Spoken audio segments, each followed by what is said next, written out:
All right, so let's go ahead and unbox it and see what's inside. There is a nice cream light beige color. Looks really nice.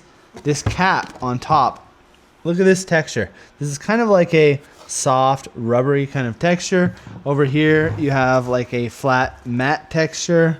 This is a good look at it here. And then on the back, I love the fact that they have the glass around here, and then they've got the speakers, just giving it a nice premium look. Okay, and here we've got our remote. We've got the first half of the power cable and then the second half of the power cable. It's also going to come with these swabs and also a microfiber towel here just for cleaning. You can go ahead and clean the sensor and the actual projection bulb.